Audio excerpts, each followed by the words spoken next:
আজকের এই ভিডিওটা অতি গুরুত্বপূর্ণ।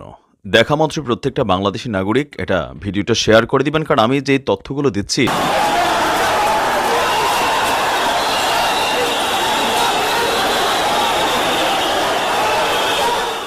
চরম পরিস্থিতি বাংলাদেশে এবং আবারও ছাত্র আন্দোলন শুরু হয়ে গেছে। আর এবার আজকে যে ছাত্র আন্দোলন হয়েছে সেই যমুনার দিকে সেই ছাত্র আন্দোলনকারীরা যাওয়ার চেষ্টা করেছিল, যদিও পুলিশ সেটা সাকসেস হতে দেয়নি।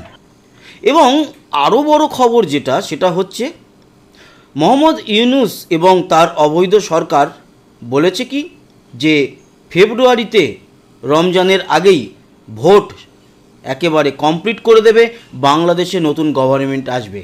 কিন্তু তত্ত্বাবধায়ক সরকার তার মধ্যেই কি চলে আসবে?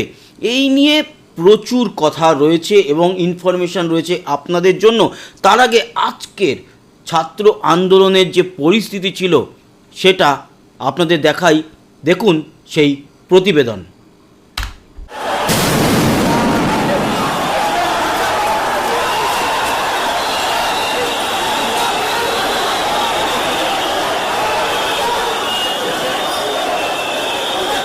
ফের ছাত্র আন্দোলনে অগ্নিগর্ভ বাংলাদেশ।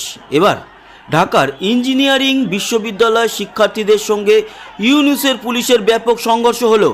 বিক্ষোভকারীদের হঠাতে টিয়ার গ্যাস, সাউন্ড গ্রেনেড নিক্ষেপ করল আইন রক্ষকরা। একাধিক দাবিতে পূর্ব ঘোষিত লং মার্চ টু ঢাকা কর্মসূচির অংশ হিসাবে শাহবাগ থেকে প্রধান উপদেষ্টার বাসভবন যমুনার দিকে যাওয়ার পথে ইঞ্জিনিয়ারিং শিক্ষার্থীদের সঙ্গে পুলিশের খণ্ডযুদ্ধ বেঁধে যায়।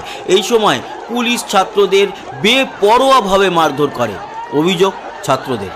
ক্ষুব্ধ ছাত্ররা স্বরাষ্ট্র উপদেষ্টাকে এর জন্য ক্ষমা চাইতে হবে বলে দাবি করেছেন। বুধবার দুপুর 1:45 নাগাদ ঢাকার হোটেল ইন্টারকন্টিনেন্টালের সামনে পুলিশের ব্যারিকেড ভেঙে শিক্ষার্থীরা সামনে এগিয়ে যেতে চাইলে পুলিশ তাদের ছত্রভঙ্গ করে। একই সঙ্গে পুলিশ কয়েক রাউন্ড টিয়ার গ্যাস ও সাউন্ড গ্রেনেড নিক্ষেপ করে। রমনা বিভাগের ডিসি মাসুদ আলম জানান, পরিস্থিতি মোকাবিলায় পুলিশ কাজ করছে। ব্যারিকেড ভেঙে শিক্ষার্থীরা প্রধান উপদেষ্টা মোহাম্মদ ইউনূসের বাসভবন যমুনার দিকে এগিয়ে যেতে চাইলে পুলিশ তাদের ছত্রভঙ্গ করেছে। সকালে 3 দফা দাবিতে রাজধানীর শাহবাগে জমায়েত হয়ে নিজেদের দাবি জানান আন্দোলনকারী ছাত্ররা। স্লোগান দিতে থাকেন। এর জেরে রাস্তায় যানজট তৈরি হয়। এই সময় শিক্ষার্থীরা দুপুর 1টার মধ্যে তাদের দাবি মেনে নির্দেশিকা জারির আলটিমেটাম দেন, না হলে সচিবালয় ঘেরাওয়ের হুমকি দেন তারা। তাদের স্লোগানের মধ্যে রয়েছে আপোষ না সংগ্রাম, সংগ্রাম সংগ্রাম, কোটা না মেধায়, মেধায় মেধায়। সবার মুখে এক বয়ান, ডিপ্লোমা টেকনিশিয়ান, অবৈধ ডিপ্লোমা কোটা অবসান চাই, কোটার নামে অবিচার বন্ধ করো, কোটা প্রথা ভেঙে দাও, মেধাবীদের অধিকার ফিরিয়ে দাও। ইঞ্জিনিয়ারিং শিক্ষার্থীদের 3 দফা দাবি হলো ডিপ্লোমা ইঞ্জিনিয়ারদের নামের আগে ইঞ্জিনিয়ার লিখতে না দেওয়া, ডিপ্লোমা ইঞ্জিনিয়ারদের কাউকে পদোন্নতি দিয়ে 9ম গ্রেডে উন্নীত না করা ও 10ম গ্রেডে চাকরিতে প্রবেশের ক্ষেত্রে স্নাতক ইঞ্জিনিয়ারদের সুযোগ দেওয়া। এদিকে আন্দোলনরত ইঞ্জিনিয়ারিং বিশ্ববিদ্যালয়ের শিক্ষার্থীরা সংশ্লিষ্ট মন্ত্রণালয়ের মাধ্যমে তাদের দাবি দেওয়ার প্রস্তাব দিলে সচিব কমিটি সমস্যা সমাধান করবে বলে জানিয়েছে। এই বিষয়ে জনপ্রশাসন মন্ত্রণালয়ের সিনিয়র সচিব মোহাম্মদ মোখলেস উর রহমান আশ্বাস দিয়েছেন। বুঝলেন, এই হচ্ছে এই মুহূর্তে বাংলাদেশের অবস্থা। এবার আসি, অনেকেই ভাবছে যে বাংলাদেশে বোধহয় সুষ্ঠুভাবে নির্বাচন হবে না, হতে পারে না। যা সিচুয়েশন এই মুহূর্তে বাংলাদেশের, সুস্থভাবে ইলেকশন চাওয়াটাই হচ্ছে গিয়ে বোকামি। কেন? তার কারণ হচ্ছে মোহাম্মদ ইউনূস, এনসিপি এরা চাইছেই না ইলেকশন হোক, কিন্তু চাপে পড়ে বাপ বলে ওই যে ঠেলায় না পড়লে বিড়াল গাছে ওঠে না কথা আছে না, সেই ঠেলায় পড়ে প্রকাশ্যে এসেছে কি খবর, যে ফেব্রুয়ারির মধ্যে ভোট হবে বাংলাদেশে, কিন্তু সেটা ইনক্লুসিভ হবে তাই নিয়ে কোনো খবর কিন্তু বাইরে প্রকাশ্যে আসেনি। মানে আওয়ামী লীগ সেখানে অংশগ্রহণ করবে কিনা। আর আওয়ামী লীগ যদি অংশগ্রহণ না করে তাহলে ভারতের তরফ থেকে সেই ইলেকশন অবৈধ। এবং আর একটা কথা আপনারা মোটামুটি বুঝে গেছেন, তত্ত্বাবধায়ক সরকার সেই বিষয় নিয়ে সংবিধান পরিবর্তন হয়েছিল বাংলাদেশে, যে তত্ত্বাবধায়ক সরকার বলে কিছু থাকবে না।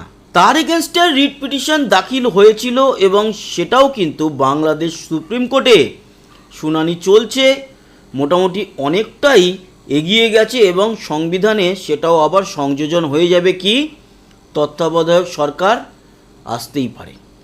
আবার সবথেকে মজার ব্যাপার আপনাদের জানিয়ে রাখি, তত্ত্বাবধায়ক সরকার যদি চলে আসে তাহলে নিয়ম অনুযায়ী যেটা ছিল এর আগে সেটাকেই তো ফিরিয়ে আনবে, কারণ নতুন করে সেই বিষয় নিয়ে আর কিছু তৈরি হবে না, পুরনো নিয়মটাই আবার নতুনভাবে জারি হবে। তার জন্যই এই রিট পিটিশন। সেখানেই আহ্বান জানানো হয়েছে বিচারকদের যে আপনারা এটা নিয়ে বিচার করুন। এবার যেটা দেখা যাচ্ছে, এই রিট পিটিশনের যদি মামলাটা আরও খানিকটা এগোয়, যতটা সম্ভাবনা দাঁড়াচ্ছে যে পুরনো যে তত্ত্বাবধায়ক সরকারের নিয়ম রীতিগুলো ছিল সেটাই আবার নতুন করে ইনভলভ হয়ে যাবে সংবিধানে। তাতে যা আছে সেটা হচ্ছে তত্ত্বাবধায়ক সরকারের আমলে 90 দিনের মধ্যে ভোট করতেই হবে। আর এই সপ্তাহটা যে চলছে, এবার বৃহস্পতিবার, তারপর শুক্রবার আবার বাংলাদেশের ছুটি, জুম্মাবার, তারপরে আবার গ্যাপ দিয়ে আগামী সপ্তাহে এই মামলাটা বাংলাদেশ সুপ্রিম কোর্টে উঠবে। সেখানে যদি দেখা যায় যে তত্ত্বাবধায়ক সরকারকে গ্রিন সিগন্যাল দিয়ে দেওয়া হলো, মানে আমি কিন্তু মোহাম্মদ ইউনূসের অবৈধ সরকারের কথা বলছি না, তত্ত্বাবধায়ক সরকার তৈরি হয় বাংলাদেশের যিনি বিচারপতি ছিলেন, প্রাক্তন বিচারপতি সুপ্রিম কোর্টের প্রধান বিচারপতি, তিনি থাকতে পারেন প্রধান উপদেষ্টা হিসাবে। তিনি না বললে ওনার আগে যিনি ছিলেন, ওনার যদি বয়স হয়ে যায়, তিনি যদি না পারেন, তাহলে পিছাতে পিছাতে যদি কেউ না এই দায়িত্ব পালন করেন, তাহলে সংবিধানে ছিল যে রাষ্ট্রপতি তত্ত্বাবধায়ক সরকারের প্রধান হতে পারবেন। ঘটনা কি সেদিকে গড়াচ্ছে? চান্স কিন্তু মারাত্মক। তার কারণ যদি সুপ্রিম কোর্ট বলে দেয় যে তত্ত্বাবধায়ক সরকারের সেই পুরনো আইন ফিরিয়ে আনা হলো রিট পিটিশনের মাধ্যমে, তাহলে বাংলাদেশে সেই রাষ্ট্রপতি শাহাবুদ্দিন চুপ্পু যিনি আছেন উনি কিন্তু দায়িত্ব নিতে পারেন। তার কারণ লাস্ট যিনি সুপ্রিম কোর্টের প্রধান বিচারপতি ছিলেন তিনি দায়িত্ব নেবেন বলে মনে হয় না, বা নেবেনও না, কারণ ওনার ব্যাপার নিয়ে আপনারা ভালো করেই জানেন, নতুন করে এই ভিডিওতে বলার কিছু নেই। তাই সিচুয়েশন যে জায়গায় দাঁড়িয়েছে তাতে তত্ত্বাবধায়ক সরকার যদি আসে এবং তার প্রধান যদি রাষ্ট্রপতি হয়ে যান, তাহলে ইনক্লুসিভ নির্বাচন তো হতেই হবে। আর যদি না হয় তাহলে ভারত তো আছেই, আর নির্বাচনও হবে 90 দিনের মধ্যে করতে হবে। কেন? তার কারণ যদি তত্ত্বাবধায়ক সরকারকে ফেরত নিয়ে আসা হয় তাহলে ওইটাও মানতে হবে আইন, যে 90 দিনের মধ্যে নির্বাচন করে নতুন সরকার আনার। তো জমে উঠেছে, খেলা হবে, ভয়ঙ্কর খেলা হবে। এবং এই খেলা এতটাই বড় খেলা হবে যে মোহাম্মদ ইউনূস এবং তার অবৈধ গং, আপনারা বলেন, আমরা বলি গ্যাং, এই মোহাম্মদ ইউনূস মানে কাকা এবং তার ভাইপোরা, তারা চাচা ভাতিজারা, তারা যেই পজিশনে রয়েছে, মোহাম্মদ ইউনূস তো এখন কোথায় পালাবে তার প্ল্যান করছে। উনিও থাকতে চায় না এই সিচুয়েশনের মধ্যে, কিন্তু এই হাসনাত, সার্জিস, নাহিদ এরা যেই ফাপড়ে পড়তে চলেছে বুঝেই যাবেন। আর আগামী 2026-এ গণহারে ফাঁসি হতে পারে বাংলাদেশে, গণহারে ফাঁসি হতে পারে। কারণ 2026-এর মধ্যে শেখ হাসিনা যদি ফেরত আসেন, ইনক্লুসিভ নির্বাচন তো হবেই, এবং তার মাধ্যমে যদি ফিরে আসেন, গণহারে ফাঁসি দেখবে বাংলাদেশের জনতা। তবুও তারা খুশিই হবে, কারণ বাংলাদেশের সাধারণ মানুষের এই মুহূর্তে যেই পরিস্থিতি, সেই পরিস্থিতিতে এই জানোয়ারগুলোকে ফাঁসি হোক, জেল হেফাজতই হোক, যাই হোক, কিছু একটা তাদের একেবারে শেষ দৃশ্য দেখতে চায় বাংলাদেশের সাধারণ মানুষ। তো বন্ধুরা, এই ছিল ইনফরমেশন। আশা করি ইনফরমেশন আপনাদের কাজে লাগলো। সাবস্ক্রাইব করে সঙ্গে থাকবেন, ভালো থাকবেন, চেষ্টা করবেন আনন্দে থাকার, কারণ কালো অন্ধকার কেটে দিনের আলো ফোটে, বাংলাদেশেও ফুটবে। টাটা।